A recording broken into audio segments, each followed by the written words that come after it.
आज हम बना रहे हैं मटर के खिले-खिले चावल, तो बगैर स्किप किए हुए फुल वीडियो ज़रूर देखिएगा। चलिए स्टार्ट करते हैं। बिस्मिल्लाहिर्रहमानिर्रहीम।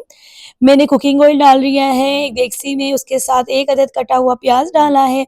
इसको अच्छी तरीके से हम करेंगे मिक्स और इसको थोड़ा-सा लाइट कलर होने तक छोड़ देंगे और साथ ही हम डाल देंगे कुछ खड़े मसाले, तेज़ पत्ता लिया है, ज़ीरा लिया है, दालचीनी ली है, लौंग लिए हैं, काली मिर्च ली है, उसके बाद हमने लिए हैं जायफल और अदरक लहसुन का पेस्ट डाल दिया है और थोड़ा-सा ज़ीरा भी हमने ऐड किया था।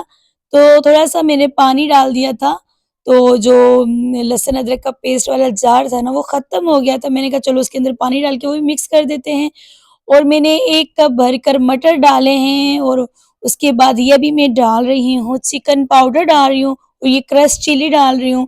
तो ये भी अब हमने मिक्स कर देना है, ये होममेड क्रश चिली है, तो जिसे कुटी हुई मिर्च भी कहते हैं। तो ये भी मैंने डाल दिए हैं, साथ नमक डाल रही हूँ, जितना आपका टेस्ट के अकॉर्डिंग नमक डाल दीजिएगा। तो मैं आधा किलो की रेसिपी बना रही हूँ चावलों की और 1 अदद मैंने कटा हुआ टमाटर डाला है। इसको भी हम अच्छी तरीके से मिक्स कर देंगे। आपने जिस तरीके से मैं बता रही हूँ ना, इस तरीके से जब आप मटर पुलाव बनाएँगे ना तो यकीन जानिए मज़ा ही आ जाएगा। साथ मैंने इमली डाली है, तो तकरीबन 1 खाने का चम्मच आपने इमली डालनी है। थोड़ी देर मैंने कवर लगा के छोड़ दिया था कि ये टमाटर थोड़े से सॉफ्ट हो जाएँ। इसके साथ ही मैंने हरी मिर्च डाल दी, ये भी मिक्स कर दिए और आप बिल्कुल सपोर्ट नहीं कर रहे हैं, लाइक तो करते ही नहीं हैं और सब्सक्राइब भी नहीं करते हैं और यकीन जाने मेरी वीडियो डालने को दिल भी नहीं करता। जब कोई सपोर्ट ना करे तो वीडियो डालने का कोई फ़ायदा नहीं है। तो मैंने तकरीबन 3 कप भर के मैंने पानी डाला था और 2 कप मैंने चावल लिए थे।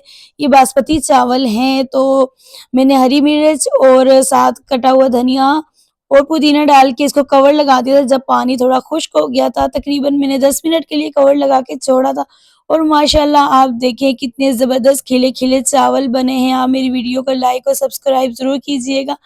मिलेंगे नेक्स्ट वीडियो में। अल्लाह हाफ़िज़।